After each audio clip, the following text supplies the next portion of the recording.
Amigos, ¿cómo están ustedes? Encantados de saludarles. Bienvenidos a la entrevista en Latina Informativa.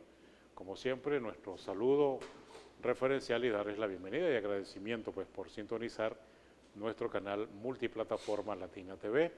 Recuerden que estamos en señal abierta, canal 45, y también cable operadoras. De acuerdo a su región y al servicio que usted disponga, puede buscar Latina TV. Y estamos en canal YouTube, en streaming. Esta entrevista que vamos a sostener hoy y otras que hemos sostenido, este espacio y otros colegas están allí como archivo en el canal YouTube de Latinoamérica. Ustedes pueden consultar perfectamente. Muchos temas ahí de altísimo interés para la opinión pública, de consultas referenciales que ustedes pueden aprovechar en el canal YouTube de Latinoamedios Barquisimeto. Vamos a comenzar inmediatamente y agradecemos mucho, tiempo sin vernos, ¿no? Porque además le hicimos un programa en la entrevista con Jerez hace unos 2 o 3 meses promedio y estaba estrenándose en la responsabilidad de dirigir el órgano que agrupa las distintas cámaras, que fue de Cámaras Lara. Viene de ser presidente de la Cámara de Industriales de Estado Lara y bueno, estaba aburrido en su casa y decidió aceptar la responsabilidad de asumir fe de Cámara Lara. Joel Segura, ¿cómo estás, Joel? ¿Cómo Hola, estás? Dulce, ¿cómo Un estás? rato saludarte. Muchísimas gracias ¿Cómo por te ha esta ido en esta invitación. responsabilidad? Bueno, bien, vale. Bueno, siempre buscando poder tratar pues, de influir en las diferentes instancias que se pueda Mucha gente se para pregunta, buscar mejoría. ¿qué los anima a mujeres y hombres a ponerse al frente de un órgano que los saca de sus oficinas, los saca de sus negocios, que les genera una agenda de mare magnum, y sobre todo en Venezuela, donde el tema en los últimos meses, último tiempo, ha tenido una necesidad absoluta de que los gremios, todos, de acuerdo a su perfil, se involucren, participen. Eso demanda muchas horas hombres, muchas horas vida, ¿no? Sí, indudablemente te quita parte del tiempo que requieres para tus actividades diarias, tus actividades personales, tus actividades laborales. Pero mira, alguien tiene que hacerlo, empezando por allí, alguien tiene que hacerlo.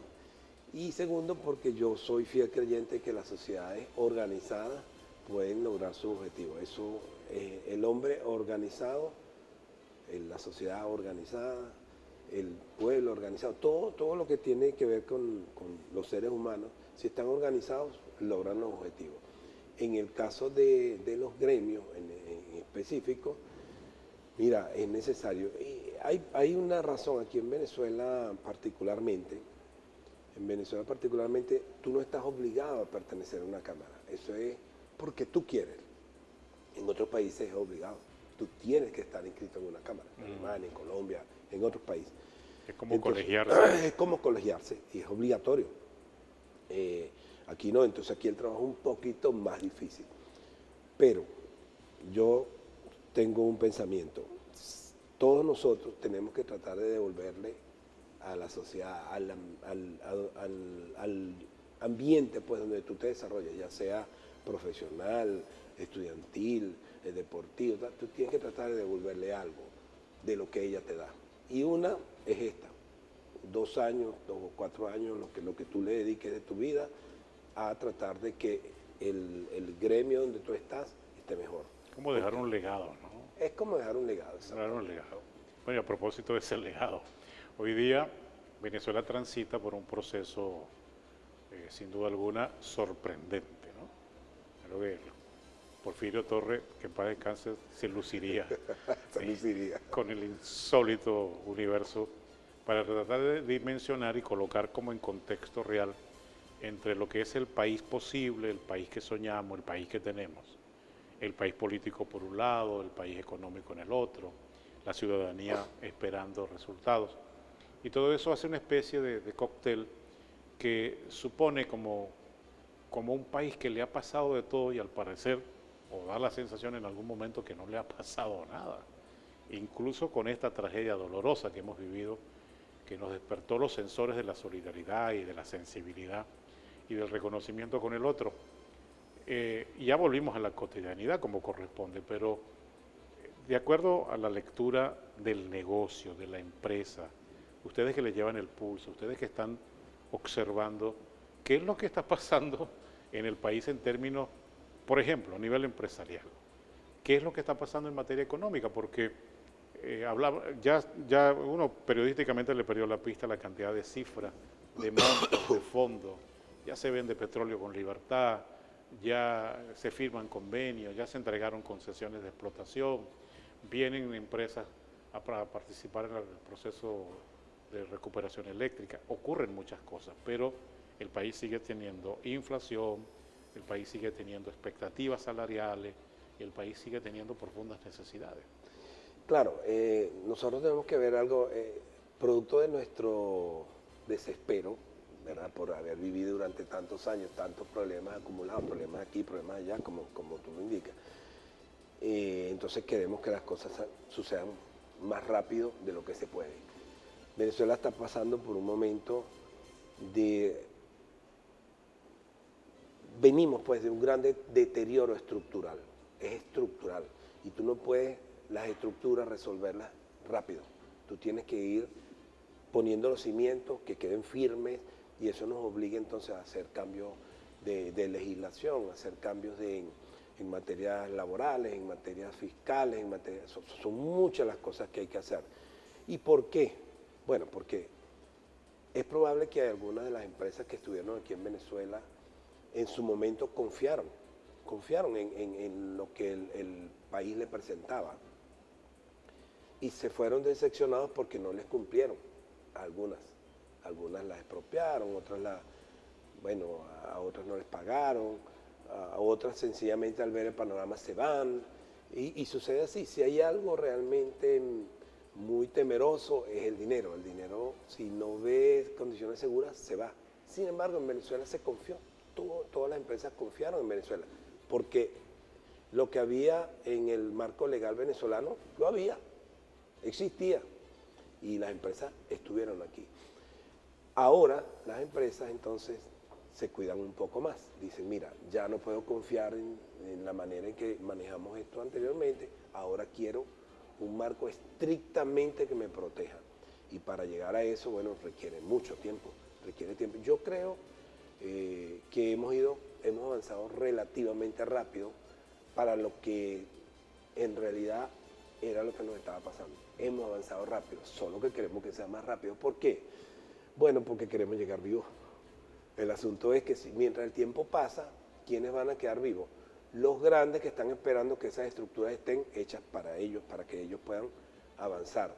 Pero ¿qué queda de la población en general? ¿Qué queda del empresariado mediano, bajo que hay aquí en Venezuela, pequeño y mediano?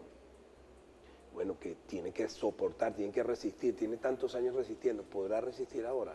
Porque ahora, cuando tú entras en hacer cambios estructurales, el golpe es más duro, el golpe es más duro. Así como tú dices, nosotros ahorita está habiendo cambios aquí y allá, pero tú no ves eso en la gente está todavía llevando duro, le cuesta sobrevivir día a día, tiene inflación, tiene problemas de divisa, tiene casi que los mismos problemas, pero lamentablemente cuando algo se hace mal para poder resolverlo, tiene sus colaterales, tiene sus consecuencias colaterales. ¿Y quién las paga normalmente en un país? El pueblo. Sí, lamentablemente. Sí. De acuerdo a eso, a esa lectura, ¿qué se ha logrado en ese avance que considera medianamente satisfactorio? ¿Cómo le meten ustedes en el radar empresarial los logros que hasta ahora han alcanzado? Bueno, mira, lo de la ley, Venezuela es un país petrolero, no podemos quitarnos eso. Venezuela es un país petrolero y lo primero que había que buscar era influir, atacar en las bases era la ley de hidrocarburos, la ley de... Entonces, eso... Era inimaginable, ¿no? Que era inimaginable, porque hay algo que yo, digamos, esto es personal, digo, tú no puedes hablar de autonomía si estás mal, pues tú tienes que hablar de autonomía para estar bien, ¿me entiendes? Eso de la independencia y todo eso, pero estando mal, eso no tiene sentido. Tú tienes que tener autonomía e independencia para estar bien, para estar mejor, para que un pueblo esté bien. Entonces, la ley lo que tiene que buscar es que de allí se pueda beneficiar la gente, se pueda beneficiar el pueblo, pueda vivir mejor. ¿Por qué? Bueno, porque nosotros somos finitos. ¿Qué hago yo con que en 50 años te des cuenta que, ay, no estaba bien? Ya morí, te acabaste, ¿me entiendes? Entonces, el hecho de que se haya atacado principalmente esa ley, se haya atacado la ley de minas, está atacando la ley de energía. ¿Por qué? Bueno, porque primero, somos un país petrolero, hay que atacarlo. Somos un país minero, tenemos minas, hay que atacarlo. Y el asunto de la energía es porque, bueno, ningún país funciona sin energía. Venezuela está pasando por una crisis energética que tienen que atacarla rápido. Rápido, ¿por qué? Porque el tiempo pasa y la gente ya tú ves que hay gente hasta con problemas psicológicos. No puede ser que tú llegues en la mañana, vas al trabajo, no hay luz, no hay energía, te vas a las 2, llega a tu casa, le toca a tu casa, estás hasta las 10 de la noche sin luz. Dormiste, no viste la luz porque estás durmiendo y llegaste otra vez a la semana al trabajo sin luz. O sea, es increíble eso, pues eso está creando hasta problemas psicológicos en la gente. Lograr engranar las soluciones, por supuesto, parte de diversas realidades y de diversos puntos de fuerza o pie de fuerza para que esas soluciones engranen y encaminen. En ese conjunto de posibilidades y soluciones, ¿cuál ha sido el papel que ustedes han cumplido? Bueno, mira, desde FEDECámara nosotros hemos tratado, de FEDECámara y de todos los gremios, con Secomercio, con Industria, cada uno dentro de su ámbito, hemos tratado de influir en la legislación, hemos tenido reuniones con el Ejecutivo, hemos hecho propuestas, lo que es la ley de electricidad, de servicio eléctrico, hay muchas propuestas que hemos hecho, somos nosotros. En las otras no, ahí no participamos casi en nada, digamos en nada, eso salió y ya. Pero en la de energía eléctrica por lo menos nos han escuchado, en la de simplificación de trámites nos han escuchado, en la laboral que se está trabajando, aunque todavía no hay un proyecto de ley y tal, pero se está trabajando en sentar bases para un proyecto de ley que sea moderno y que pueda insertarnos en lo que es la economía mundial. Participa FEDECámara activamente a través de su comisión de legislación laboral que tiene, pues. Participa en la OIT, participa en todos los entes internacionales que pueden influir en lo que pueda hacer esa ley. Y lo que busca FEDECámara es que nosotros tengamos, oye, un país donde cualquiera pueda venir a invertir, cualquiera, sin apartar los nuestros. Porque es muy complicado que tú le des facilidades a los de fuera, pero a los de adentro no. Un país así no funciona. Nosotros necesitamos que nuestra gente tenga aquí trabajo, buen salario, buenos servicios, todo ello, para que puedan participar en el crecimiento económico del país. No hacemos nada con que los demás países que vienen aquí se beneficien y nosotros no. Tenemos que buscar algo armonioso, algo equilibrado, algo que sea balanceado entre ambas partes. Y para eso, con Industria participa buscando que la industria nacional esté inserta en eso, con Secomercio buscando que su comercio nacional esté inserta en eso, en lo que va a ser ese plan que en algún momento veremos. Y yo te digo, yo lo veo aunque todavía no vemos resultados muy tangibles, pero yo veo que están haciendo un trabajo. Todas esas compañías que han venido de fuera, yo estoy viendo. Una de las principales observaciones de ese punto es la capacidad competitiva de lo nuestro versus lo de afuera. ¿Se está trabajando para tenerla? Al comienzo, esperamos que el maná caiga del cielo? No, al comienzo es un poco complicado. Estamos pidiendo condiciones para los nuestros que nos permitan ser competitivos. No que te regalen nada, pero sí condiciones. Por ejemplo, para nosotros el financiamiento es súper importante. La industria nacional no tiene financiamiento, es cero. Eso no hay forma de que tú crezcas. Si tú tienes cero, no hay forma de apalancar un crecimiento si no hay financiamiento externo, de la banca, de lo que sea.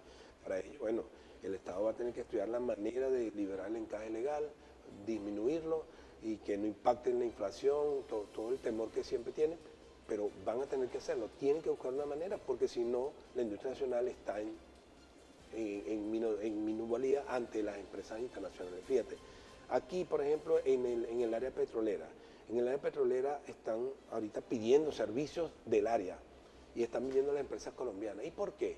Porque las empresas colombianas tienen allá financiamiento de banca colombiana para que hagan trabajo aquí. Y entonces nosotros, aquí en Venezuela, no tenemos... Eso es muy asimétrico ya. Eso es pero muy asimétrico.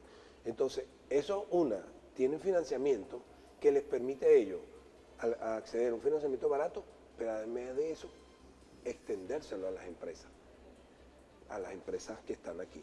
Entonces, las empresas venezolanas no tienen financiamiento barato, tienen que salir de sus arcas, de su propio capital, y al mismo tiempo dar ellos el financiamiento. No hay cómo sobrevivir a eso, no hay cómo crecer. Podrán dar un trabajo, dos trabajos, porque son industrias muy extensivas, Claro. son de alta demanda de capital. El principio de soberanía y sostenibilidad es fundamental Es fundamental, es lo que te decía al para comienzo. poder garantizar. ¿Tú quieres soberanía? Bueno, eso es soberanía. Eso es soberanía. Eso Vamos a es hacer una soberanía. pausa, Joel. Recientemente se anunciaron cambios importantes, o no sé si es de forma o de fondo en materia tributaria.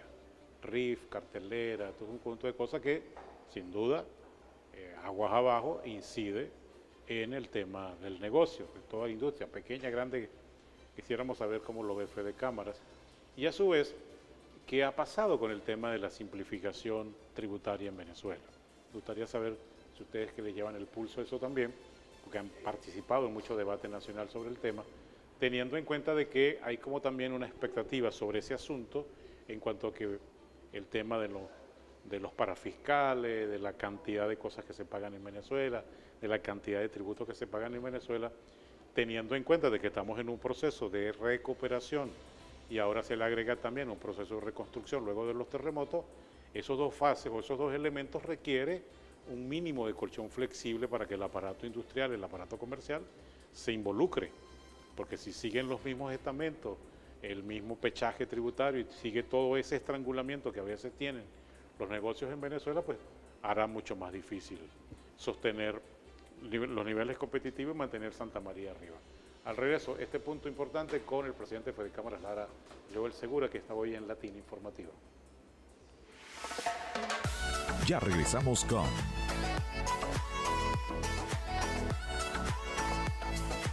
Latina Informativa, emisión meridiana.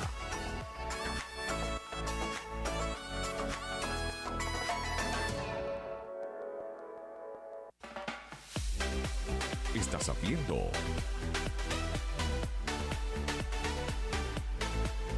Latina Informativa, emisión meridiana.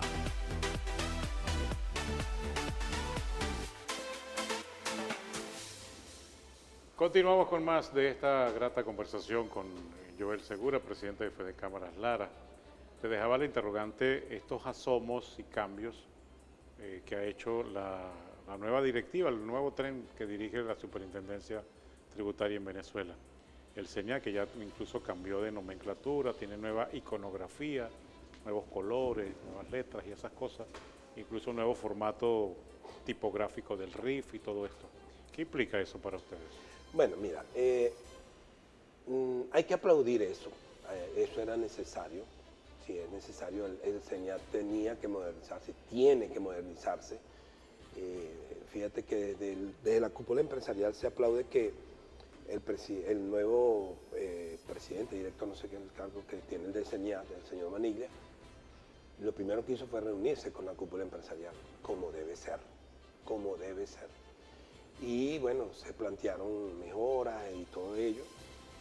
Yo creo que él ya venía con su plan concebido de cómo lo iba a hacer y desde Fede Cámaras se aplaude eso, modernización del sistema tributario, eso va a dar transparencia, va a lograr a lo mejor confianza en la gente. Los cambios que están ofreciendo son cambios que, como dicen, se caen de la mata, es sentido común. ¿Qué sentido tiene renovar el RIF? El RIF no tiene fotos, el RIF es un escrito de lo que tú haces, de lo que tú eres y ya. Si tú no tienes modificaciones, eso va a ser igual. Eso no tiene sentido la renovación del RIF. El tener una cartelera para mostrársela a quién. Al fiscal. El fiscal tiene esa data dentro del señal. O sea, son cosas que, como dicen, se caían de maduro. Y es muy importante que han sucedido porque en realidad lo que sí vas a lograr es mayor transparencia, lograr que el empresariado confíe en lo que es el sistema tributario y por otro lado me imagino que eso va a mejorar la recaudación. Ajá. ¿Me entienden? Porque si ellos van a tender a hacer una facturación digital directa, eso va a mejorar la recaudación, casi seguro. ¿Puede aumentar la data? José Vicente Ríos tiene una teoría que simplifica mucho el ejemplo. En Venezuela 100 están comiendo en una mesa, pero 30 pagan la cuenta. Exactamente. Ahora, el hecho de que esto se haga no te va a garantizar eso. Ahí viene la acción de la institución en este momento del señal, el aplicar eso, de que los 100 paguen por ello. ¿Me comprenden? Entonces, ¿esto se necesita? Sí, se necesita. ¿Es suficiente? No. El asunto es aplicarla. Hay muchísimas cosas que son necesarias para mover el aparato productivo venezolano. Y no simplemente el poder cobrar bien fácil, el poder tener transparencia. Eso influye. Sí, pero esto no es lo determinante. No es lo medular, pues. Claro. Por ejemplo, si ellos van a poder hacer el cruce de IVA, ¿será que pueden disminuir la retención? Porque en este momento tú agarras una cola de empresas venezolanas que tienen más créditos fiscales que débitos fiscales. O sea, ¿cómo es eso? El Estado te debe dinero a ti, no debe ser. Eso debería ser cruce directo. Con este sistema se puede hacer, lo van a hacer. Esto es una decisión, esto no lo corrige. Resolver una mora fiscal. Exacto. Por ejemplo, el IVA, cuando tú importas, tú tienes que pagar en la aduana el IVA sin tener derecho a tu crédito fiscal. ¿Por qué? Si tú me debes plata, porque yo te tengo que pagar si tú me la debes. Y así hay cositas que suman mucho en lo que es el flujo de caja de una empresa. Y el sumar el flujo de caja de una empresa implica que la empresa tiene que pedir prestado. Y al tener que pedir prestado, esos son intereses. ¿A dónde van esos intereses? ¿A quién le cobras eso? Al consumidor. Entonces tiene una cadena que lleva a que el consumidor pague mucho dinero por un manejo que no es adecuado. Eso tiene que ser directo. Con una facturación electrónica, con un movimiento como lo están haciendo, debería ser muy sencillo y no debería haber problemas para ejecutarse, pero eso no está dicho. Claro. Entonces, hay mejoras en lo que va a ser la recaudación, el manejo del CENIAT. ¿Y la cantidad de tributos que se pagan? Exactamente, entonces vamos al otro. La cantidad de tributos que se pagan, a dónde van, cómo nacieron para manejarse de una forma y ahora se manejan de otra. Eso no debe ser, pues, ¿entiendes? O sea, para darte de los parafiscales, ciencia y tecnología, por ejemplo, un impuesto que se paga. Ciencia y tecnología nació para que las empresas desarrollaran la ciencia y tecnología dentro de ella y entonces cada quien ponía y aportaba para un desarrollo en X o Y, en una universidad, en su propia empresa, tal. Ahora no, ahora tú lo pagas y va a un ente centralizado que decide para dónde va. Entonces cambiaron las condiciones. Tú aceptaste un impuesto que ahora no es como lo aceptaste. Entonces, eso no debe ser, todo tiene que volver a la normalidad, porque eso es lo que hace que los países funcionen, ¿comprende? Entonces, si el CENIAT hace eso, ojalá que también piense en todas las demás cosas que son necesarias para mover un aparato productivo. ¿Habría que acudir al cambio de la legislación en materia tributaria? A lo mejor no, a lo mejor...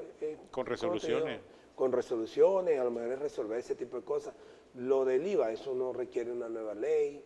La ley es para el IVA, pero no es la forma en que la recolectas. ¿Entiendes? Entonces, todo eso se puede resolver internamente. Es una cuestión de querer hacerlo, de medir los impactos que tiene y no mirarlo nada más desde el punto de vista de la conexión del ¿Cómo conecta esto, Joel, ese bosque frente a la fauna de la dolarización, de la forma en que se comporta la economía en Venezuela? La paridad cambiaria, la fluctuación del bolívar versus dólar. En Venezuela tenemos inflación bolívar, inflación dólar, es una cosa increíble. ¿Cómo se resuelve o cómo lo ven ustedes en resolución para poder entender que si eso, igual como el tema del servicio eléctrico, si no se resuelve, nada de lo que se ha dicho será posible si no tenemos un país establemente con su energía? Pero un país que no tenga estabilidad de identificación de moneda, de valor real, sostenible, pues pareciera que todas las medidas que se puedan tomar se van a volver prácticamente sal y agua. Claro, el Estado venezolano tiene que buscarle una solución a la brecha cambiaria, tiene que buscársela.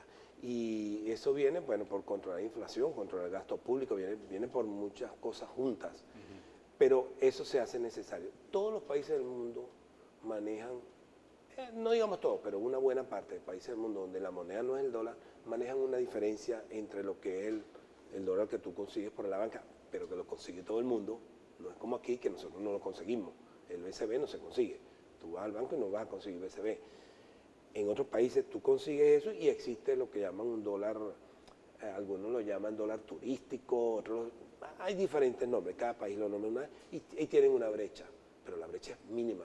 No es una brecha como la que tenemos aquí, no es una brecha que de una semana a otra pasa de 10 a 15, de 10 a 20. Es muy difícil manejar un negocio así. Y cuando tú manejas un negocio así, la incertidumbre te lleva a prevenir. Nadie va a querer perder, todo el mundo va a prevenir. Y al prevenir se crean esas grandes distorsiones. Y esas grandes distorsiones, después que tú las creas, recogerlas es muy complicado.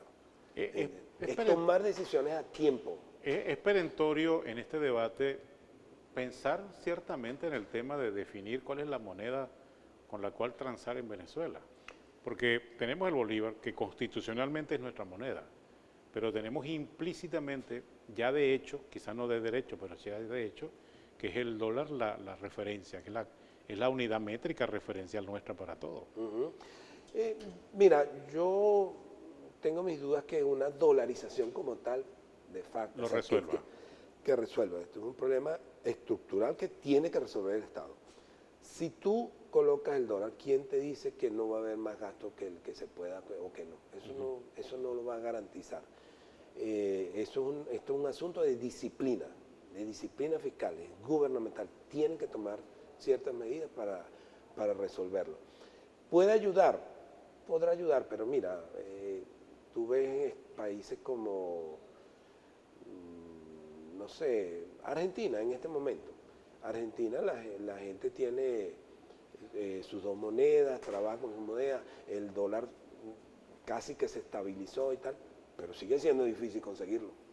¿Me comprenden? No es tan sencillo. El país tiene que ser altamente productivo, tiene que ser disciplinado fiscalmente, tiene que tener buenas relaciones con los entes multilaterales que te prestan para y en materia tributaria, tener esta distorsión, se recauda lo que no es, porque lo que recaudaste hoy a mañana no es el mismo monto, vale otro monto, tiene otro monto. ¿Cómo hace ahí? Incluso el propio Estado recoge impuesto a pérdida también. Claro, pero el Estado tiene una ventaja. El Estado te hace retención, la recibe antes. ¿Entiendes? Cuando él te retiene, él lo recibe antes. ¿Quién lo sufre? Tú. Yo sí como empresa lo sufro. ¿Por qué? Porque si me lo devolviera, los créditos que tengo me los va a devolver en bolívares. Me los va a devolver despreciado. No me los devuelve, pero si me los devolviera, valor, claro, están depreciados. Entonces, es un círculo muy complejo. Un círculo muy, muy complejo. Muy complejo. Entonces, el asunto allí es pensar en un desarrollo del país y no pensar en que yo recaudo y yo me salvo, no, porque eso no salva al país. Eso te resuelve un problema a ti, ¿sí? Con el que tú vas a tratar de ayudar en la parte social, el país, tal.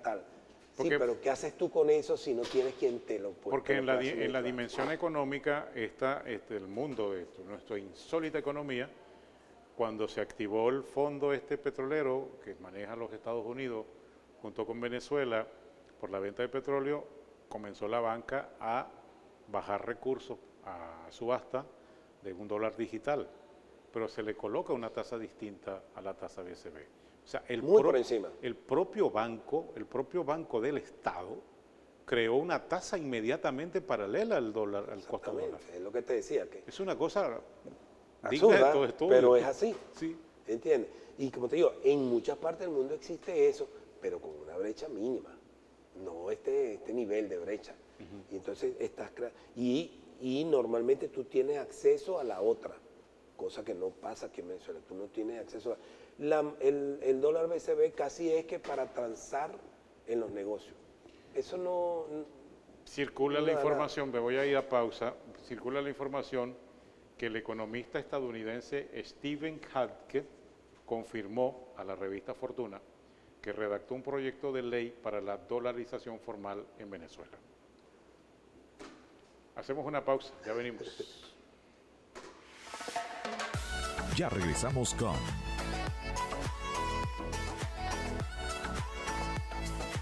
Latina Informativa, emisión meridiana.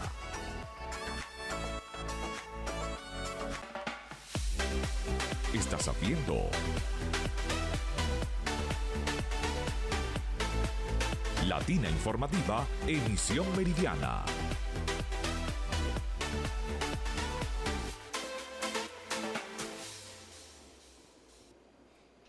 Seguimos. Dos programas al aire, uno con ustedes y el otro aquí con nosotros.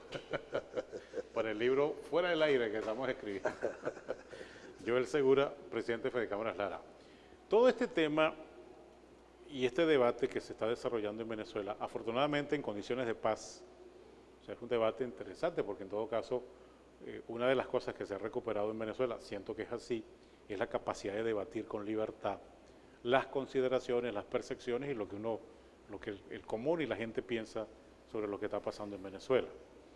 Y en esto creo que es importante, y aquí creo que el empresariado ha dado lecciones que debemos destacar para poder soportar, poder surfear todas estas dificultades que ha tenido la República en materia económica, en materia empresarial, industrial.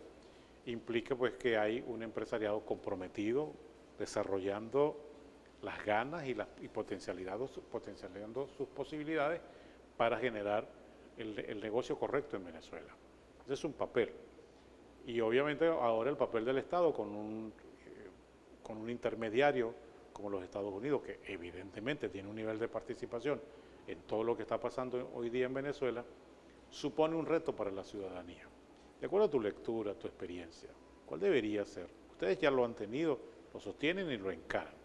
Al parecer, quienes hoy están en la gobernanza lo encaran también, pero ¿cuál debería ser la conducta, el papel ciudadano en esta circunstancia?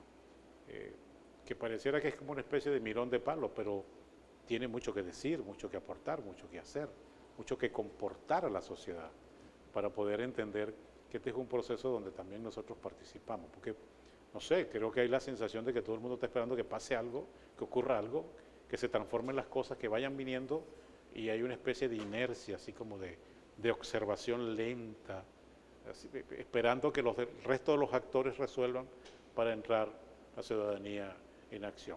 Y eso es muy malo porque nosotros como país, como ciudadanos, tenemos un papel protagónico que cumplir. Claro, el ciudadano es, si supiera, el ciudadano tiene uno de los papeles más importantes que cumplir. Un país sin ciudadanos no es país, empezando por allí. Entonces, el ciudadano tiene que participar de ello. Una de las cosas más que yo digo que el ciudadano tiene que mantener, es la esperanza. Tiene que tener esperanza, tiene que tener confianza en que las cosas van a mejorar. Por supuesto, del otro lado tiene que ver qué te muestro para que tú pienses que eso va a pasar. Porque, bueno, tú tienes que dar muestras de ello. El hecho de que haya pasado ese tipo de cosas, cambio de leyes, cambio en enseñar, esas son en el área económica, pero también pasan cosas en otra área. Ya se habla de encuentros políticos entre los sectores en pugna, ya se habla de que, mira, ya tú puedes, como dices ahorita, hablar con cierta libertad, debatir ciertas cosas que antes estaban completamente cegadas, no se podían debatir, y eso debería darle señales a la ciudadanía de que él puede participar, él debe participar. Cada vez que te llaman a una discusión de una ley tienes que ir, porque la gente dice, no, es que no me van a parar. Bueno, envíale la señal y que no te paren, pero envía la señal, porque difícil es que tú no envíes la señal y entonces después cuando tú digas, no, pero es que no, ustedes no me paran, no, pero ya va, usted no fue, usted no participó. La ciudadanía tiene que participar, tiene que involucrarse en eso. Y eso puede hacer que nosotros tengamos un país dentro de los parámetros de lo que es una civilización. Y en la civilización el ciudadano participa. Hay que aprovechar la coyuntura que estamos viviendo, que nos permite participar para hacerlo. El ciudadano tiene que empoderarse de lo que es su país, tiene que empoderarse de las oportunidades que le dan de que sea escuchado. Eso hay que hacerlo. El ciudadano venezolano tiene que hacer eso. Y otra cosa es, la solidaridad nada más no es como la vimos ahora en La Guaira. La solidaridad no es nada más eso. La solidaridad es que tú puedas, dentro de una estructura de país como la que tenemos nosotros, entender que tú solo, viviendo en la sociedad, no sobrevives. Tenemos que vivir todos. Entonces, el hecho de que yo trabaje para solo sobrevivir yo, hace que la sociedad se vea siempre desbalanceada. Hay que buscar la manera de que tengamos una sociedad un poco más balanceada. Sin duda, buscar el equilibrio. Los niveles de participación se miden en la medida en que estos se hagan en la base del respeto, el equilibrio, que tenga su resultado. Pero también hay una dimensión en eso que tiene que ver cómo vemos el país. Y aquí también yo saco y destaco mucho las lecciones que ha dejado el empresariado en Venezuela. Su nivel de resistencia, de resiliencia, de transformación, ha mutado de alguna manera a ser mucho más creativo, mucho más sostenible. Pasa también por el modelo de país que queremos, porque a veces se romantiza mucho, ¿no? Acariciamos mucho el verbo para romantizar el país que tenemos, dentro de esa concepción de un país que se desarrolla, productivo, rico y todo lo demás. En el campo de ese equilibrio, de esa fórmula, ¿cómo vemos nosotros a Venezuela? Porque en esta coyuntura que está viviendo el país, desde el punto de vista político, por ejemplo, entonces, bueno, ahora ver con apremio, con identidad, el hecho de que un tercero esté participando en la mediación del país, a muchos les alegra, a muchos les aleja, y a muchos dicen, bueno, se perdió la soberanía. Estamos bajo una especie de circunstancia extraña en Venezuela. Y hay quienes dicen, no, es lo que conviene, eso es lo mejor, vamos bien, la cosa va por ahí, es lo que requiere la República. Y se nos pierde la foto, la dimensión del país que queremos. Bueno, es claro. Yo personalmente te digo, no es la situación ideal que yo hubiese querido. Yo hubiese querido que los venezolanos buscáramos cómo resolver nuestros problemas, nuestras diferencias y enrumbáramos al país en un camino. Pero mira, duramos mucho tiempo intentando todas las partes de buscarlo y no lo conseguimos. Tuvo que venir un tercero. No es lo mejor. Realmente, si quieres mi opinión personal, no es lo mejor. El venezolano ahora debe entender, eso fue lo que pasó. Y con eso tenemos que rodar nosotros. Con eso tenemos que buscar que nuestro país crezca, que nosotros, nuestra sociedad pueda insertarse en una economía mundial razonablemente estable para nosotros mismos, porque es el país que tenemos. Ya nosotros no podemos cambiar. En eso no podía influir el ciudadano. El hecho de que eso haya llegado de esa manera nos hace decir, bueno, eso es lo que tenemos, como dicen, ahora hay que arriar el burro. Arriar el burro. Y arriar el burro significa nosotros los venezolanos tenemos que trabajar duro, muy duro, para recuperar lo que hayamos perdido. Que hasta ahora no sé lo que hemos perdido. Lo único es que tenemos alguien que nos está diciendo cómo hacer ciertas cosas, como si fuéramos niños, que no debería ser. Pero es lo que nos toca vivir, Douglas. Y en el campo de que eso es lo que nos toca vivir, nosotros tenemos que buscar la manera de que sea lo mejor posible para nosotros. Ningún tercero va a buscar que solo sea bueno para nosotros, va a buscar que sea bueno para él. Y si dentro de lo que sea bueno para él, nosotros entramos, excelente. Eso es lo que nosotros tenemos que buscar. Vivimos un proceso, además de complejo, lleno de profundas expectativas. Muchas expectativas. ¿Las expectativas de ustedes cómo fue de cámaras? Bueno, en FEDECámara hay esperanza, hay expectativas de que este país va a crecer y los cambios que se han hecho nos dicen que puede crecer. Solo que no va a ser ahorita, no es inmediato, requiere un trabajo sostenido durante unos cuantos años. Todavía falta mucho por caminar desde el punto de vista legal, especialmente en la ley del trabajo, que tiene que ser una ley moderna, actualizada, que se maneje con los estándares del mundo, donde el ciudadano realmente pueda tener un nivel de ingreso aceptable para poder insertarse en la sociedad, para poder participar en el crecimiento del país. No puede ser tan desbalanceado lo que es los ingresos de los venezolanos. Tú lo ves, Venezuela es un país que pasó por tanta riqueza y que tenga tanta gente pobre, no puede ser. Entonces, el hacer eso es un reto para los políticos, ¿verdad? Para la clase política, la que esté, la que venga, la que pueda venir después, todo, y para el mismo venezolano, entender que él tiene que trabajar, ser altamente productivo, que el dinero no sale de la nada, El ingreso de las personas no sale de la nada, tú tienes que ser productivo y olvidarse de eso de que no, es que yo tengo el trabajo y me tienes que mantener el trabajo. No, no, el trabajo te lo mantiene mientras tú tengas una empresa, sociedad, lo que sea, productiva. El dinero tiene que salir de algún lado. Claro, cualquiera sea el modelo político que se sostenga en un país, cualquiera, el valor del dinero tiene un alto peso. Eso es. Así es. Te Así agradezco es. mucho, George. Douglas, muchísimas gracias por este Excelente minuto. conversación, muy grata además. Podemos quedarnos aquí hasta la noche. Siempre es muy grato conversar con Joel Segura, presidente de Fedecámara Lara. Saque usted sus conclusiones. Hasta acá la entrevista de Latina Informativa. Bonito fin de semana.